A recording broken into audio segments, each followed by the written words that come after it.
Olá a todos, eu sou o professor Rafael Egídio, eu sou do Instituto Federal do Paraná, campus Umuarama, e esta é mais uma aula de Sociologia. Eu aqui acompanhado da gloriosa Pantera, que está aqui fazendo um monte de bagunça, tá?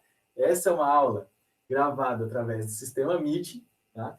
Ela é disponibilizada aí para os meus alunos de forma pública para facilitar o acesso ao conteúdo e também aí para as pessoas que tiverem interesse nas discussões, nos debates e no conteúdo desta disciplina, que é a sociologia, que nós estamos discutindo a respeito da política clássica. E aqui nós vamos dar um salto aí para o ano de 1516, o ano, né, que foi descoberta uma nova terra, a terra de Utopia, tá? Vejam que está bem próximo aí do descobrimento do Brasil, né? 1500, o descobrimento da América, 1492, em 1516 a gente então tem o descobrimento desta terra que é a utopia, né? Uma terra que, embora até hoje ninguém saiba onde fica, dizem por aí que fica no Brasil, inclusive, mas já eu falo sobre isso,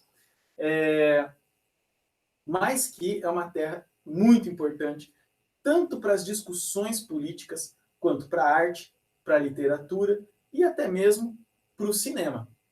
Quem descobriu a utopia, né, foi Thomas More, né, o inglês Thomas More, que nasceu em 1478, morreu em 1535. Vejam só, um inglês que foi filósofo, diplomata, advogado, professor, parlamentar no parlamento inglês, foi juiz, foi chanceler, que era o mais alto cargo ali da monarquia inglesa, tipo, ele era uma espécie de representante direto do rei, né? Inclusive o rei do qual ele estava ali subordinado era o Henrique VIII, famoso Henrique VIII, com as suas questões ali envolvendo o casamento, envolvendo divórcio, criação da igreja anglicana, inclusive, não é? Ele foi chanceler do Henrique VIII de 1529 até 1532. Acontece que nessas questões envolvendo o divórcio, né, o Thomas More ele não concordava com aquilo que o rei queria, e aí, infelizmente, foi condenado à prisão, caiu em desgraça e foi condenado à morte em 1535 pelo Henrique VIII. Por conta dessa defesa que o Thomas More acabou fazendo, inclusive das instituições da Igreja Católica, ele foi canonizado, ele é santo desde 1935. E aqui uma coisa importante, né, que o Thomas More ele era amigo de um padre da Igreja Católica chamado Erasmo, um holandês, um filósofo também muito importante daquele período, tá? Nós não vamos falar do Erasmo aqui, mas, né, o Erasmo que uma época e lá em 1510 estava na Inglaterra, estava na casa do Thomas More, passando uma temporada ali, não é? E escreveu um importante texto daquele período chamado Elogio da Loucura. Gente, o Elogio da Loucura, o que que era? É a loucura falando e tecendo uma série de críticas à sociedade da época e criticando principalmente a igreja. Agora vejam, era assim. A loucura dizia: os padres são corruptos, os padres só pensam em dinheiro, a igreja só quer saber de dinheiro. Aí o pessoal lia e falava assim: olha, o Erasmo está falando, fazendo críticas. Aí o Erasmo dizia assim: não, quem está fazendo a crítica é a loucura. Entenderam? Quem está fazendo a crítica é a loucura, e não eu. Ou seja, a loucura está dizendo que os padres são corruptos. Agora, o que é interessante é que o elogio à loucura, no seu nome original em grego, é moria encomium, ou seja, elogio a moria. Moria, more, não é? Thomas More. Então, ela pode ser tanto o elogio da loucura, como o elogio a Thomas More, um amigo que colaborou ali intelectualmente entre aqueles anos de 1510. A Utopia, né, foi também escrito entre 1510 e 1515. Ou seja, é bem interessante aí a gente já sacar, né, a forma que o Thomas More também está utilizando para fazer a escrita dele da Utopia, que se trata então de um livro chamado Sobre a Melhor Constituição de uma República. Vejam aí, a utopia é uma república, o que se encaixa no que a gente estava discutindo ali na nossa última aula. Na Constituição de uma República e a Nova Ilha de Utopia. Pois bem, esse livrinho aqui, pessoal, ele é então um diálogo. Nós temos personagens ali. O Thomas More, como ele mesmo, um amigo, que é o Peter Gillis, e Rafael Ritlodeau. Sendo que desses três, o único que é ficcional é o Rafael Ritlodeau. Tanto Thomas More, né, quanto Peter Gillis, eles existem mesmo e eles estão narrando aqui uma viagem diplomática que o Thomas More faz à Bélgica, encontra com seu amigo Peter, que apresenta para ele um marinheiro português que impressionava pela sua capacidade filosófica, pela sua capacidade de eloquência e também por ter conhecido lugares fantásticos ao redor do mundo. Então, nós vamos ter um primeiro livro, né, um primeiro capítulo, que ele vai tratar ali de uma conversa entre os três, onde o Rafael Ritlodeau vai descer o cacete nas instituições políticas e religiosas daquela época, especialmente nas instituições inglesas. O Thomas More, o personagem Thomas More, sempre está ali, né, exercendo um papel de tipo, não, mas não é bem assim, veja bem. Enquanto isso, Rafael Ritlodeau está ali metendo o pau na política inglesa. Vejam lá a ideia que o Erasmo teve no seu elogio da loucura. Pois bem, o que, entre várias críticas que o Rafael Ritlodeau vai fazer à sociedade inglesa, uma das principais está justamente em uma questão social muito importante, que era a questão das condenações, dos enforcamentos. Vamos lembrar que na época o Thomas More ele era juiz, inclusive de uma alta corte inglesa. E ele tinha ali, o que ele via ali era penas de morte que não paravam. E penas de morte, assim, por roubo, penas de morte por mendicância, ou seja, era uma coisa terrível. E a gente está tendo ali também a dissolução do mundo feudal. Pessoal, aí essa parte é uma parte mais histórica, mas o que eu posso dizer para vocês era, tinha lá os camponeses, tinham lá os feudos, que eram propriedades rurais, e os camponeses que moravam no sítio, né, naquele mundo rural, eles eram obrigados a deixar as suas moradias e irem para as cidades. Porque lá no campo, aquela relação com os camponeses estavam sendo substituídos por carneiros, por ovelhas, que estavam abastecendo o início da manufatura inglesa têxtil. Então, os carneiros forneciam a lã, as pessoas eram expulsas do campo, mas quando elas chegavam na cidade, elas não encontravam trabalho. Então, ou elas mendicavam, ou elas iam para o roubo e o furto.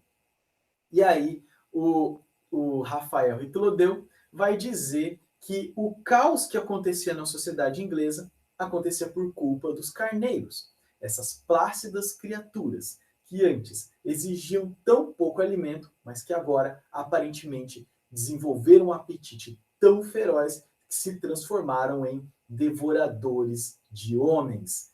Campos, casas, cidades, tudo lhes desce pela garganta. Ou seja, eram os carneiros os culpados daquela relação onde pessoas morriam cada vez mais.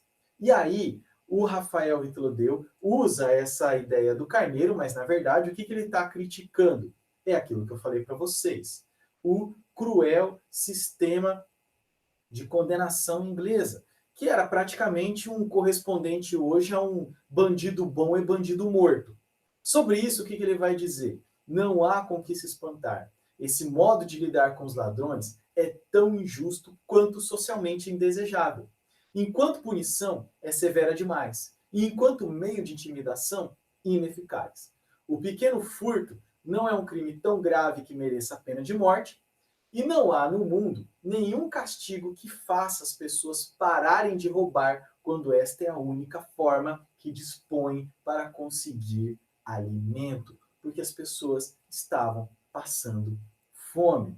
Cara, quando a gente lê a Utopia, a gente, sabe, o que dá tristeza é a gente pensar que é tão atual para nós brasileiros, é tão atual para a gente que vive no Brasil do século XXI, uma história que está se passando nos anos 1500, tá?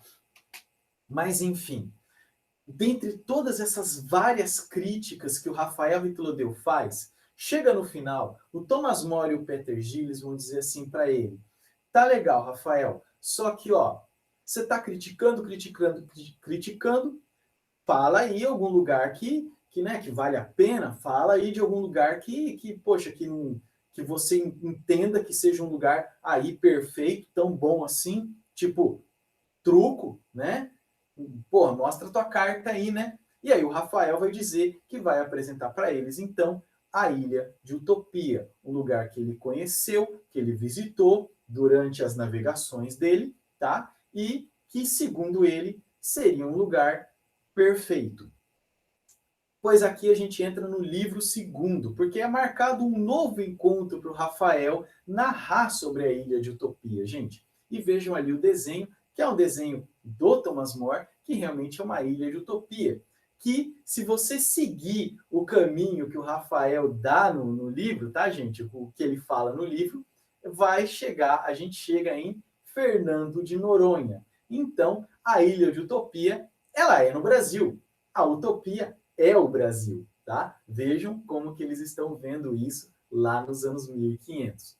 Pois bem, o que acontece aqui é que no livro segundo a gente não tem mais a crítica do livro primeiro, mas esse relato fantasioso dessa ilha, que, né, utopia vem justamente de ou, que significa não, e topos, lugar, ou seja, lugar de nenhuma parte. A utopia é um lugar que não existe. Fora isso, na utopia tem lá o rio Anidros, que é o rio sem água. Tem o príncipe Ademos, o príncipe sem povo. A capital é Amaurota, a cidade sem habitantes. Então aqui a gente já vê também como que o More ele deixou mais sofisticado aquele tipo de tecer uma crítica sem que você possa me culpabilizar por ela, utilizada pelo Erasmo lá, o amigo dele, que utilizou no Elogio da Loucura, né?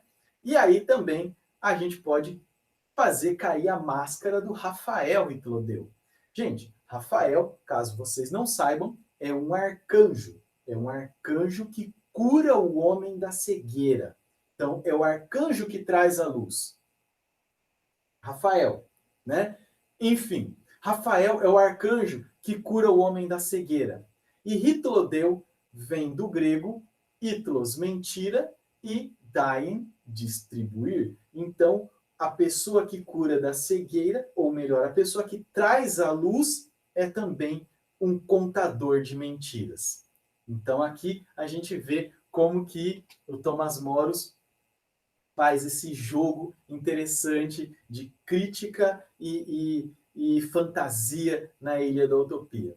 A Ilha da Utopia, que ela vai se destacar, de acordo com Rafael, de ser tão perfeita, tão justa, justamente porque ela não tem propriedade privada.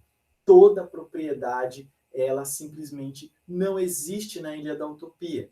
E não só a propriedade privada, propriedade de terras, propriedade de casas, propriedade de nada, não existe propriedade privada na Ilha da Utopia. Inclusive também os utopianos, eles não valorizam coisas, por exemplo, baseadas na propriedade, como, por exemplo, pedras preciosas. As pedras preciosas para os utopianos são brinquedos de crianças. Tá? O Rafael vai dizer lá que quando o estrangeiro chega, ele vê diamante e rubi na mão das crianças. E os adultos, eles desprezam aquilo, porque é brinquedo de criança. O ouro, ele é utilizado para fazer urinol. Ou seja, o ouro que nós, né, endeusamos tanto, já lá na época do Thomas More, já era tão endeusado, o pessoal lá na Utopia literalmente mija em cima, né? Além disso, a liberdade na Utopia é extremamente limitada. Você não pode viajar dentro do país. Você é obrigado a usar, todo mundo usar a mesma roupa. As pessoas são obrigadas a trocarem de casas. As casas todas são muito boas, são muito espaçosas, muito confortáveis, mas todo mundo tem que trocar de casa. Num determinado período, todo mundo é obrigado a ir para o campo fazer trabalho braçal, trabalho na agricultura. A liberdade, não tem liberdade de opinião, você não pode emitir opiniões políticas a não ser dentro de lugares próprios, de assembleias próprias. Você não pode emitir opinião, por exemplo, na rua. O casamento, ele somente existe em acordos para o bem do Estado, tá? Para os noivos, eles podem concordar ou não, depois que os dois se veem pelados, né? Deixa os dois pelados, eles se observam, e eles podem concordar ou não, mas já é arranjado de um jeito para que eles concordem. E o casamento ele só existe pelo bem do estado da utopia. Estranhamente, a utopia ela tem liberdade religiosa. Tá? Tipo assim, tem um monte de coisa lá, você não tem liberdade, mas em relação à religião, eles são livres, tanto que o cristianismo já existe na Ilha da Utopia e está cada vez tendo mais adeptos. E, finalmente, a utopia é uma sociedade do trabalho. Todos trabalham. Então, por isso que a utopia é extremamente rica, é extremamente próspera. Tanto que a utopia ela pratica uma espécie de escravidão, a escravidão caridosa. A escravidão na utopia ela existe como forma de punição, mas tem estrangeiros que preferem ir até a utopia e pedir, pelo amor, né, me deixa eu ficar aqui como escravo. E os utopianos, que são pessoas legais, deixa aquele cara ser um escravo na utopia, porque é melhor ser escravo na utopia do que homem livre em outros lugares. Então, pessoal, a discussão que a gente se faz aqui na utopia é o seguinte: o Thomas More, quando ele está falando dessa coisa de fim de propriedade privada, comunismo, quando ele está falando de fim de propriedade privada, limitação de liberdade, ele está falando do quê? Ele está falando para frente ou ele está falando para trás? Essa é uma grande questão. Porque ele pode estar falando justamente com relação à conservação de vários costumes feudais. Mas ele pode estar pensando também à frente, numa sociedade mais progressista, mais futurista. Eu acho que o Thomas More estava falando para o tempo dele, para as pessoas ao lado dele. Ele estava querendo dizer para aquele pessoal: gente, olha essa situação, olha o que está acontecendo na Inglaterra. E, cara, se você não consegue olhar, deixa eu desenhar. E aí ele desenhou na Ilha de Utopia. Só que só enxerga quem tiver olhos para enxergar. Gente, a utopia, como eu falei para vocês, ela inspira um monte de livro, uma literatura. Cara, ao longo dos séculos nós temos muitos exemplares aí de pessoas que tentam fazer textos parecidos com a utopia. A partir do século XX, a gente vai ter o gênero distopia. Ou seja, não é uma sociedade feliz, mas uma sociedade triste, uma sociedade melancólica. Tá? É uma sociedade geralmente futurista, sociedade que a princípio parece que é tudo perfeito, mas quando você vai ver o indivíduo lá dentro sofre. Isso é o nome de distopia. E aí eu posso dar para vocês várias distopias, como Matrix, como Blade Runner, como Jogos Vorazes, como o brasileiro 3%, né? O Conto da Aia, The Handmaid's Tale, Westworld e vários outros aí, Black Mirror, né? Várias outras produções de séries, de cinema, de livros que vão se utilizar desse gênero da utopia para, a partir da arte, fazer com que a gente entenda e se mobilize na política. Pessoal, era isso que eu tinha, né? Já deu bastante tempo, por sinal. Vemos que é um autor muito interessante, o Thomas More, mas o nosso próximo autor eu acho que é mais interessante, mais importante para a gente ter aí algumas discussões. É isso, vou ficando por aqui. Gente, vamos encerrando a nossa aula. Espero que vocês fiquem bem, fiquem com saúde e a gente se vê por aí.